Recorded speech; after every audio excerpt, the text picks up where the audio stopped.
ناظرین کی خدمت میں ڈاکٹر محمد منظور نعمان کا آداب۔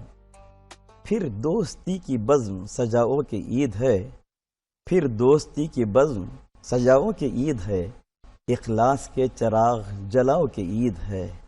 ہاتھوں سے ہاتھ سینوں سے سینے تو مل گئے، ہاتھوں سے ہاتھ سینوں سے سینے تو مل گئے، دل سے بھی آج دل کو ملاؤ کے عید ہے، دل سے بھی آج دل کو ملاؤ کے عید ہے۔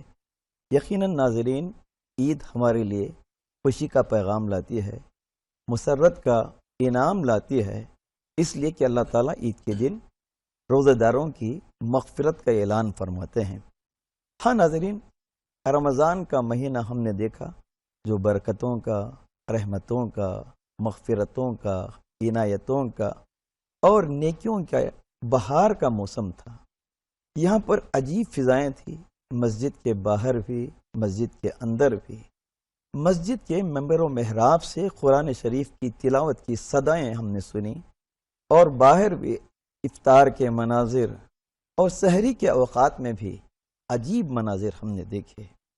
اور یہ ایک مہینہ ہم نے ریاضت کی، عبادتیں کی، اور ابھی بھی اعتکاف میں جو لوگ تھے وہ فارغ ہوئے ہیں۔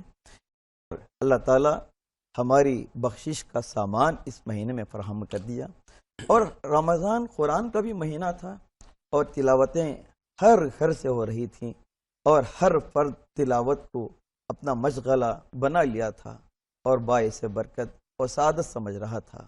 اور بعض اوقات قرآن کی محفلیں، قرات کی محفلیں بھی منعقد ہوتی تھیں۔ یہ پورا مہینہ بھر ہوتا رہا، لیکن آج عید کا دن ہے، یہ منظر علیحدہ ہے۔ عیدگاہ، مساجد لوگوں سے بھرے ہیں۔ اس سلسلے میں مزید تفصیلات حاصل کریں گے ہم شہر کے باوقار، معتبر اور بہت ہی مشہور علماء اکرام سے۔ مولانا مفتی ڈاکٹر محمد مقصود عمران صاحب رشادی، خطیب و امام جامع مسجد بنگلور سٹی، ہمارے اس پروگرام میں شامل ہونے کے لیے تشریف لائے ہیں۔ آپ کا استقبال ہے۔ اور سب سے بڑی شخصیت شہر بنگلور کی ہی نہیں بلکہ ریاست کرناٹک کی اجتماعات میں آپ کا بہت ہی اہم رول رہتا ہے۔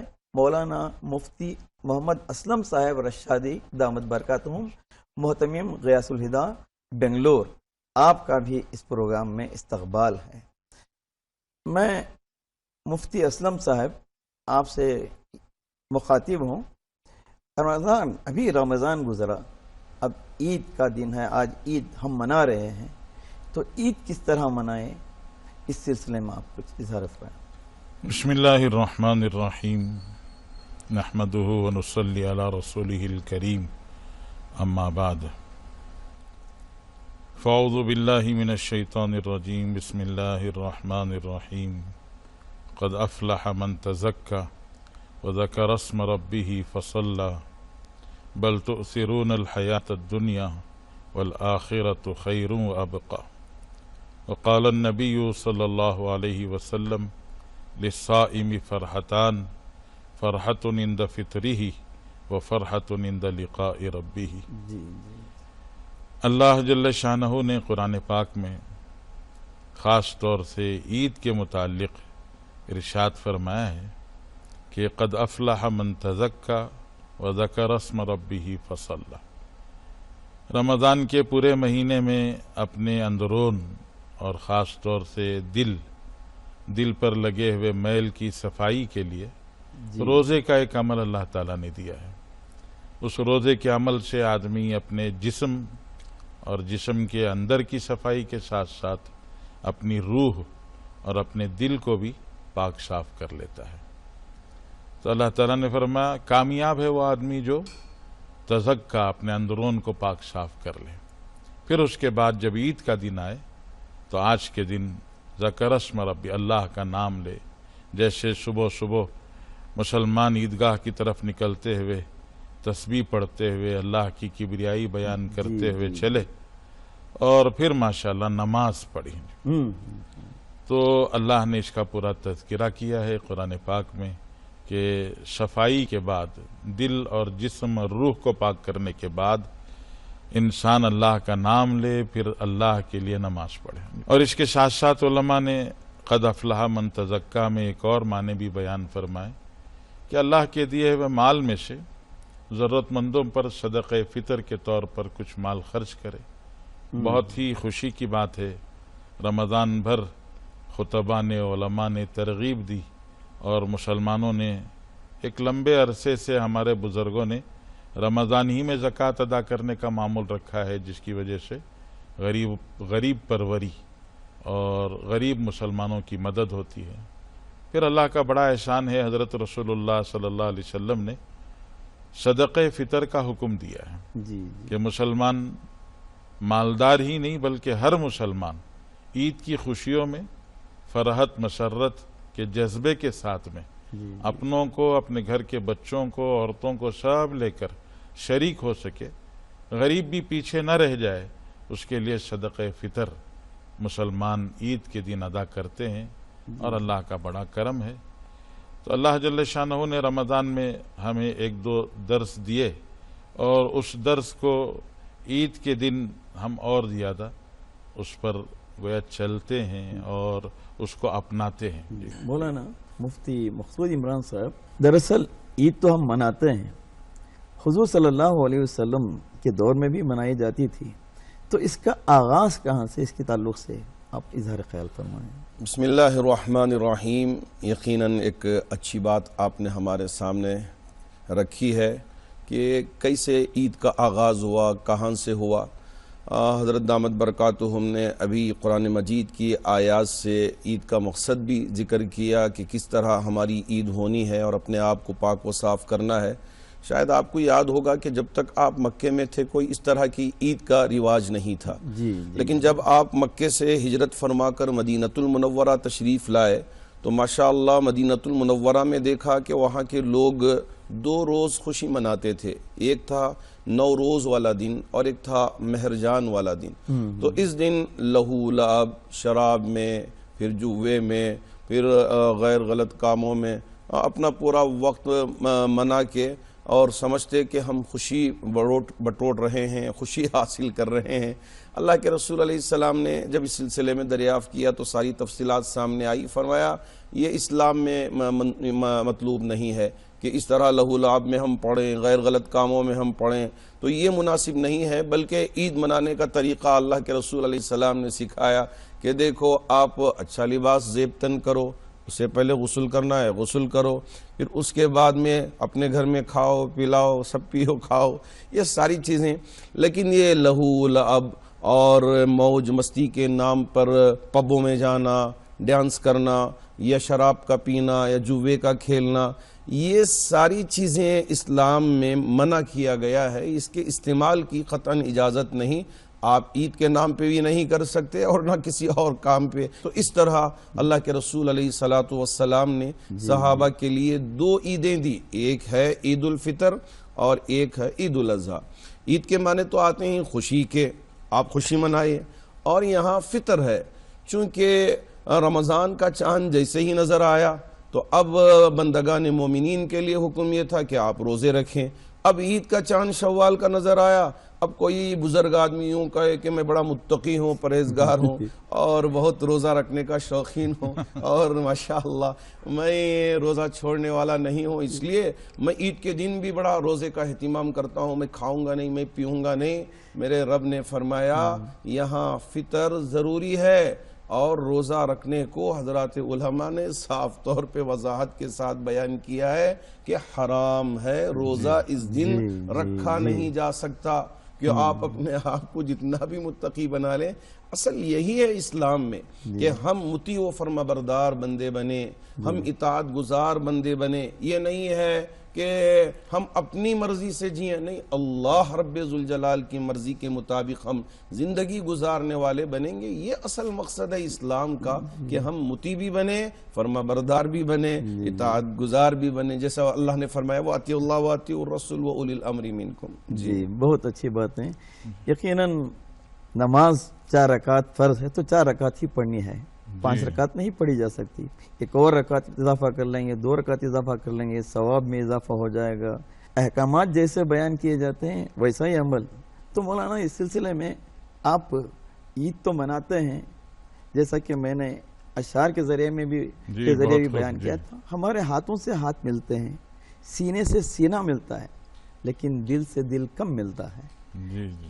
ہماری خرابت داری کیا ہونا چاہیے، رشتہ داروں کے ساتھ محبتیں کس طرح. عید کے موقع پر علماء نے ایک بات ارشاد فرمائی ہے کہ لیس العید لمن لبس الجدید جی ولیس العید لمن تبخر بالعود. عید صرف یہ نہیں ہے کہ آدمی اچھے عمدہ کپڑے پہن لے، جی جی اور عید صرف یہ بھی نہیں ہے کہ آدمی اپنے آپ کو ماشاءاللہ عطر وغیرہ لگا کر مہکنے لگے ہیں.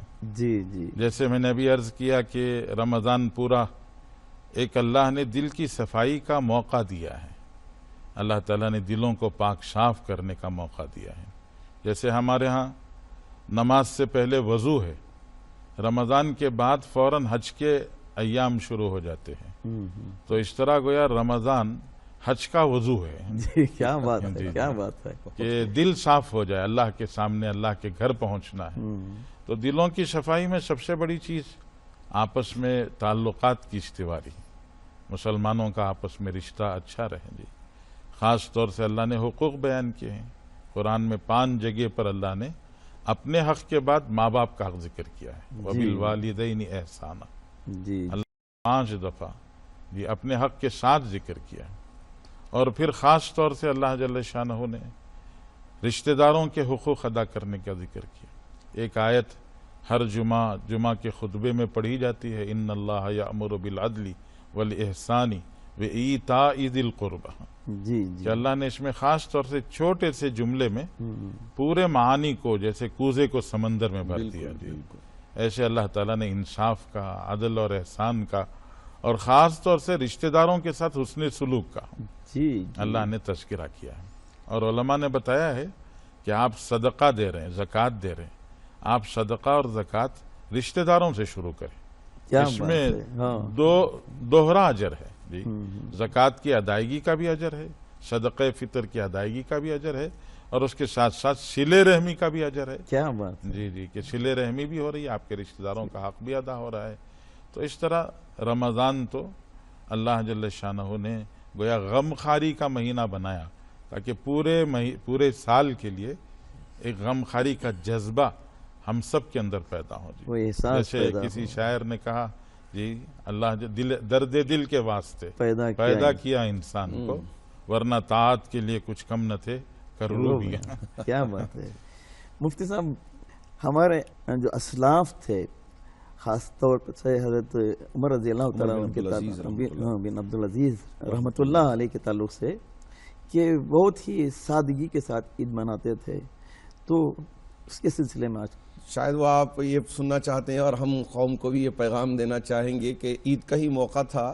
تو اس وقت ان کی اہلیہ فاطمہ نے ذکر کیا کہ کل عید کا دن ہے. بچوں نے کہا دوسرے سب اچھے نئے کپڑے پہن رہے ہیں، آپ ہمارے لیے بھی انتظام کریں. تو انہوں نے کہا ہمارے پاس تو کچھ نہیں ہے. کہا آپ جا کر پیشگی ایک رقم، 1 مہینے کی رقم لے کر آ جائیں، آپ کے جو ماہانہ ملتا ہے وظیفہ وہ لے کے آ جائیں.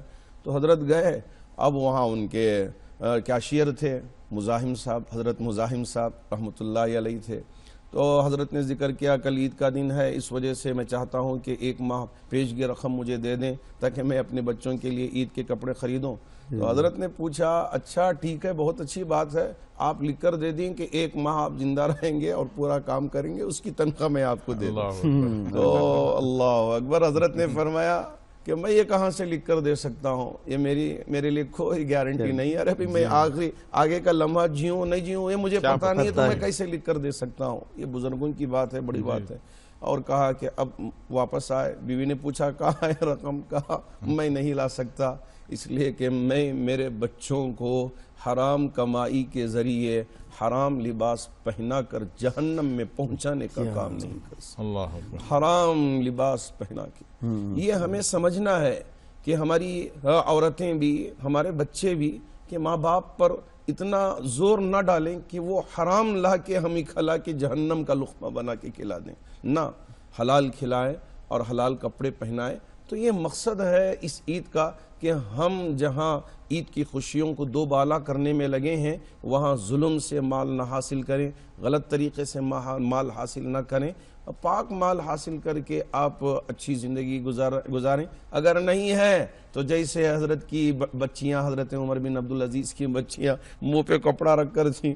حضرت عمر رضی اللہ تعالیٰ عنہ نے پوچھا تھا کیوں کپڑا رکھے؟ تو کہا کہ پیاس کھا کے ہیں، آج عید کے دن بھی ہمارے لیے نہ گوشت نصیب ہے نہ روٹی نصیب ہے، بلکہ روٹی میں ہم نے پیاز استعمال کر لیا تھا، اس سے بو آتی ہے، کہیں آپ کو تکلیف نہ پہنچائے، اس لیے ہم کپڑے سے ہم اپنے منہ کو ڈھانک رکھا ہے.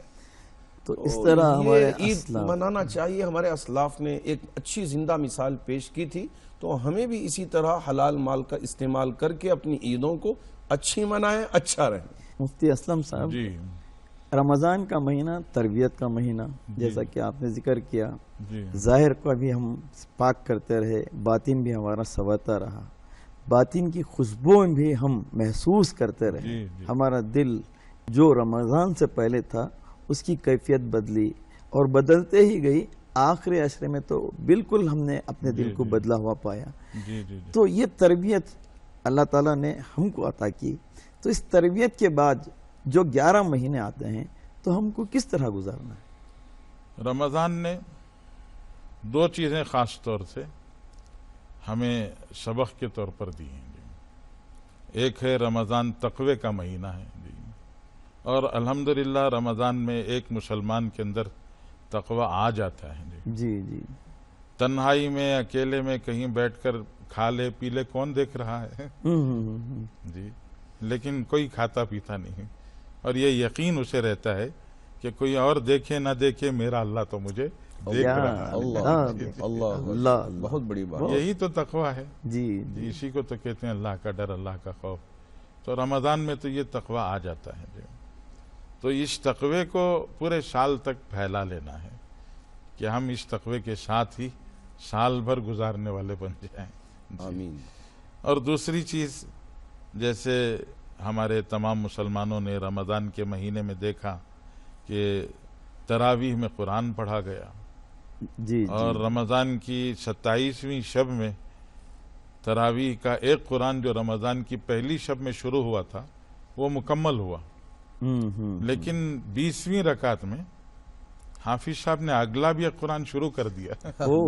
جی جی سورہ بقرہ کا پہلا رکوع انہوں نے پڑھ لیا. وہ تو حافظ صاحب نے تو ختم نہیں کیا، لیکن وہ ہمارے کندھوں پہ ڈال دیا. یہ اب مسلمان کی ذمہ داری ہے کہ اگلے سال تک انتظار نہ کرے، بلکہ خود رمضان کے بعد قرآن سے رشتہ مضبوط کرے، اللہ کا کلام کھول کے پڑھے، کہ اسی میں تو سب کچھ ہے. ہدی للناس، جی اللہ تعالیٰ نے ہدایت، رہبری سب کچھ اس میں رکھی ہے. تو اگر یہ 2 رشتے اپنے جو قرآن میں رمضان میں اللہ تعالیٰ نے ہمارے مضبوط کیے، اگر ان 2 رشتوں کو ہم سال بھر میں مضبوط رکھ لیں، ایک اللہ کا ڈر اور دوسرے قرآن سے رشتہ، یہ 2 باتیں اگر زندگی میں آ گئیں تو ہماری زندگی انشاءاللہ نکھر جائے گی، سنور جائے گی. اور جیسے حدیث میں آیا کہ اللہ سے ملاقات کا دن بھی خوشی کا ہو جائے گا، جیسے عید الفطر خوشی کا دن. چرچا ہے ہر ایک سو ہے یہی عید آ گئی، مسرور ہو رہے ہیں سبھی عید آ گئی، دامن میں اپنے رحمت یزداں لیے ہوئے کہتے ہیں سب فقیر و غنی عید آ گئی. سب کہہ رہے ہیں عید آ گئی، لیکن عید کے موقع پر ہم تو خوشیاں مناتے ہیں. عید کی 2 رکعت کے بعد ہمارا یہ معمول ہو جاتا ہے کہ ہم جو اصل فرض نمازیں ہیں اس سے دست بردار ہو جاتے ہیں، گھومنے پھرنے نکل جاتے ہیں. تو نمازوں کی بہت اہمیت ہے. جیسا حضرت دامت برکاتہم نے فرمایا کہ یہ پریکٹس تھی 11 مہینوں کے لیے. ایسا نہیں ہے کہ رمضان آیا تو نماز پڑھ لیا، اب بس چھٹی دے کے اپنے کاموں میں لگ گئے، اب نماز پڑھنا نہیں ہے. نماز تو زندگی بھر پڑھنی ہے، خالی سال کے 11 مہینے نہیں، زندگی بھر نماز پڑھنی ہے. نماز سے رخصت نہیں ہے، چھٹی نہیں ہے. ہاں آپ گھومنے کے لیے جائیں، اللہ نے اجازت دی ہے، آپ ادھر ادھر جائیں دیکھیں، لیکن غلط حرکتیں نہ کریں اور شریعت کے خلاف کوئی کام نہ کریں اور حرام چیزیں کوئی آپ انجام نہ دیں. اس کے ساتھ ساتھ آپ جائیں اور وہاں بھی نماز ادا کر لیں. نماز سے وہاں بھی آپ کو رخصت نہیں ہے. آپ فلائٹ میں ہو نماز ادا کریں, ٹرین میں ہو نماز ادا کریں, اور جہاں بھی آپ کو اللہ نے موقع دیا ہے وہاں آپ نماز ادا کر لیں. نماز پڑھنے کا یہ آسان طریقہ ہے. اور چونکہ لوگ یہ سمجھ جاتے ہیں کہ صرف رمضان میں مجھے نماز ہے, اب رمضان کے بعد میں نے رخصت لے لینا ہے, تو اس لیے میں ان بھائیوں سے بھی گزارش کرنا چاہوں گا یہ رخصت کا یہ خیال دل سے نکال دیں, دل و دماغ سے پاک کر لیں, بلکہ رمضان کے بعد بھی اسی طرح آمادگی کے ساتھ نمازوں میں حاضر ہوں اور نماز کی ادائیگی کے لیے پورے ذوق و شوق کے ساتھ تشریف لائیں, اور مسجدیں بھر کر رہنا چاہیے. ایسا نہ ہو کہ صرف رمضان میں مسجدیں بھر کر رہیں اور بقیہ دنوں میں ہماری پوری مسجدیں خال خال نظر آئے, یہ مناسب معلوم نہیں ہوتا. یقیناً نماز حضور صلی اللہ علیہ وسلم کے آنکھوں کی ٹھنڈک ہے اور فرض ہے, اس سے دستبردار نہیں ہوا جا سکتا. رمضان میں بھی وہ فرض تھیں, غیر رمضان میں بھی فرض ہیں. تو روزہ الگ عبادت ہے, وہ الگ فرض ہے, یہ الگ فرض ہے, اس کو ادا کرتے ہی رہنا چاہیے, ہر حال میں ادا کرتے رہنا چاہیے. کیوں تو عید منا لیتے ہیں, شام ہوتی ہے, رشتہ داروں سے ملاقات ہوتے ہیں, اور عید میں خطبہ بھی سنتے ہیں, سویاں بھی ہم تقسیم کرتے ہیں, اور صدقہ فطر بعض لوگ ادا کرنے سے رہ جاتے ہیں. صدقہ فطر کیا ہے, کیوں ادا کرنا چاہیے, اس سلسلے میں حضرت رسول اللہ صلی اللہ علیہ وسلم نے ہم پر بڑا احسان کیا ہے. آدمی چاہے جتنی بھی نیکی کا جذبہ اپنے اندر رکھ کر اچھے سے اچھا کام کرے, لیکن کچھ نہ کچھ کمی بیشی, انسان ہے, کچھ کمی بیشی بھول چوک ہو ہی جاتی ہے. تو یہ اللہ کے رسول صلی اللہ علیہ وسلم کا احسان ہے کہ اللہ کے نبی صلی اللہ علیہ وسلم نے بتایا کہ آپ صدقہ فطر ادا کرو. اس کے دو فائدے ہیں. جی جی جی. ایک فائدہ یہ ہے کہ رمضان میں اعمال میں جو کمی بیشی ہو گئی, یہ صدقہ فطر اس کے لیے کفارہ بن جائے گا. کیا بات ہے, کیا بات ہے. صدقہ فطر سے ماشاءاللہ وہ کمی بیشی پوری ہو جائے گی. جی جی. اور دوسرا جیسے عرض کیا کہ غریبوں کی عید کا بھی اللہ تعالیٰ نظام بنا دیں گے. ہمارے مولانا مقصود عمران صاحب اور پھر امیر شریعت, ان سب بزرگوں نے مل کر ماشاءاللہ پورے صوبہ کرناٹک کے لیے صدقہ فطر کا ایک مکمل چارٹ بنایا ہے. جی جی. کہ گیہوں کے اعتبار سے رسول اللہ صلی اللہ علیہ وسلم کے زمانے میں گیہوں مہنگی تھی مدینہ پاک میں, اس لیے اس کا نصف سا آدھا رکھا گیا تھا. کھجور عام غذا تھی وہاں کی, کشمش عام غذا تھی, تو اس کا جو ہے ایک سا مطلب 3.5 kg تھا. اور گیہوں چونکہ باہر سے برآمد کی جاتی تھی تو اس لیے وہ مہنگی ہوتی, تو اس کا نصف سا رکھا گیا. آج ماشاءاللہ اللہ کا نظام ہے کہ گیہوں سستی ہو گئی ہے, تو اس لیے 90 روپے گیہوں کے اعتبار سے دیتے ہیں. ہمارے بزرگوں نے علماء نے بتایا ہے کہ جی جو کے اعتبار سے, بارلی کے اعتبار سے 230 روپے ادا کریں بہتر ہے, اور کشمش کے اعتبار سے 980 روپے, کھجور کے اعتبار سے 1150 روپے. جی جی. اور آج کے زمانے میں چونکہ ہمارے پاس بھی مسلمانوں میں بھی اب یہ رواج پڑ گیا ہے ہم دو ہمارے دو کا, تو زیادہ سے زیادہ 4000 روپے اگر 1000 روپے کے اعتبار سے بھی دیں تو 4000 روپے ہوتا ہے. بہت اچھی بات ہے. تو یہ دیتے ہی رہنا, یہ ہمارا مذہب سکھاتا ہے. کسی حال سے وہ عید کا موقع ہو یا دوسرا بھی موقع کیوں نہ ہو, کسی کا انتقال ہو, تو ان کے لیے بھی ایصال ثواب کریں, ایصال ثواب کے طور پر, صدقہ جاریہ کے طور پر دیتے ہی رہنا چاہیے. مولانا مقصود عمران صاحب, آج کل سوشل میڈیا کا دور ہے. سوشل میڈیا کا بعض اوقات صحیح استعمال ہوتا ہے, بعض اوقات افواہوں کو گرم کرنے کے لیے یہ بازار گرم کر دیا جاتا ہے. آپ کیا پیغام دینا چاہتے ہیں اس سلسلے میں؟ اس سلسلے میں میں بالکل صراحت کے ساتھ یہ بات رکھنا چاہوں گا. قرآن میں اللہ نے فرمایا ان جاءکم فاسق بنبأ فتبینوا ان تصیبوا قوما بجہالۃ فتصبحوا علی ما فعلتم نادمین. اگر کوئی غلط خبر آئے, اب زور سے اس خبر کو پھیلائیں یہ نہیں ہے, بلکہ پوری تحقیق کر لیں. ایسا نہ ہو کہ صبح ہونے کے بعد ہم کو ندامت اٹھانی پڑے, شرمندگی اٹھانی پڑے. تو اس وجہ سے خبر کی پوری تحقیق کر لیں, اس کے بعد اس خبر کو اگر آگے پھیلانا چاہتے ہیں تو ضرور پھیلا دیں, اس میں کوئی حرج نہیں ہے. اور دوسری بات یہ ہے کہ آج کل بہت سارے ہمارے نوجوان ادھر سے ادھر سے غیر غلط چیزیں, اس لیے کہ میرے نبی علیہ السلام نے فرمایا تھا 30 کذابون, 31 جھوٹے نبوت کے دعوے کرنے والے لوگ دنیا میں آئیں گے. تو وہ طرح سے بھی یہاں اس وقت فتنے بہت گرم ہیں.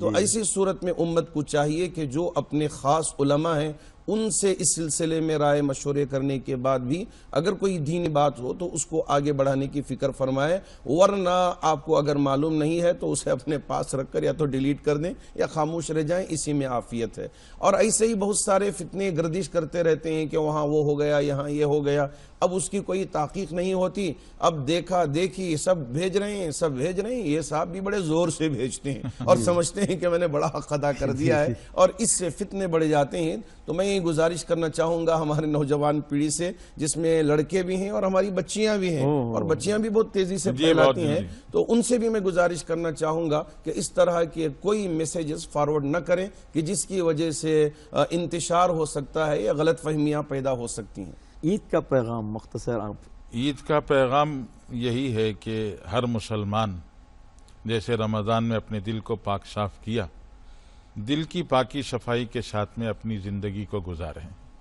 رسول اللہ صلی اللہ علیہ وسلم نے اپنے خاص خادم حضرت انس رضی اللہ تعالیٰ عنہ کو بتایا تھا کہ میری یہ سنت ہے، آپ نے اپنی سنت کہہ کر بتایا کہ دلوں کو پاک صاف رکھو، کسی کے بارے میں بیر، حسد، بغض، ان چیزوں سے اپنے دل کو پاک صاف رکھو۔ تو دلوں کو پاک رکھنا یہ عید کا اصل پیغام ہے۔